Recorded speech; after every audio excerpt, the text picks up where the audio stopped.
হিন্দুকে ভোট দেওয়া জায়েজ না, হিন্দুকে ভোট দেওয়া জায়েজ নাই, হিন্দুকে ভোট দেওয়া জায়েজ নাই। হিন্দু না, কোনো কাফেরকে ভোট দেওয়া ইমানদারের জন্য জায়েজ নেই। একটি ইসলামী দল প্রথমবারের মতো একটি হিন্দু প্রার্থীকে জাতীয় নির্বাচনে মনোনয়ন দিয়েছে। দল আমিরের নির্দেশে মুসলিমরা কি কল্যাণ রাষ্ট্র গঠনের জন্য হিন্দু প্রার্থীকে ভোট দিয়ে পারবে?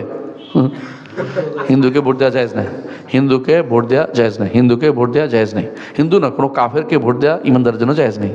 আর ভোট কিসে দিচ্ছেন, কিসের উপর দিচ্ছেন? গোড়াই নাই, আকার দিবেন কোত্থেকে? তার আপনি যদুর প্রশ্ন ওদের উত্তর দিলাম তো জায়েজ নেই, এবার বাকিটা আবার বুঝবেন।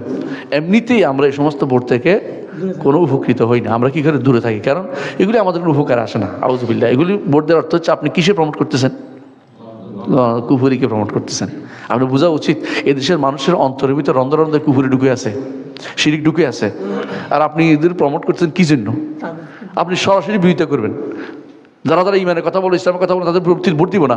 আর আপনি যে অন্যায় করছেন এই জন্য ভোট পাবেন না, দেখি এর প্রতি সোজা হইব। 8% ভোটের জন্য আপনি ইমান বিক্রি করে দিবেন? কোন কথা এটা? আউযুবিল্লাহ। এই ভোটের সিস্টেমটার বর্তমান যে সিস্টেমটা, এটা তো ভোট দেওয়া তো জায়েজ, কোনো সমস্যা নেই, কিন্তু সিস্টেমের উপর ভোট দেওয়া জায়েজ না। কোন সিস্টেমটা করছেন? নারী ভোট পায়, নারী ভোট দেয়, হ্যাঁ। কাফের ভোট পায়, কাফের ভোট দেয় না। কাফের জন্য কাফের ভোট, কথা বলছেন কিনা? তাদের প্রতিনিধি আলাদা থাকবে। অ্যাসেম্বলিতে নারীদের যাওয়ার অধিকার নাই, ইসলাম দেয় নাই। আপনি বুঝাতে পারছি? ইসলাম দেয় নাই প্রমাণ হচ্ছে আয়েশা রাদিয়াল্লাহু আনহা, তিনি আবু বকরের অ্যাসেম্বলিতে স্থান পান নাই, উমরের স্থান পান নাই, ওসমান অ্যাসেম্বলি স্থান পান নাই, আলীর অ্যাসেম্বলি স্থান পান নাই।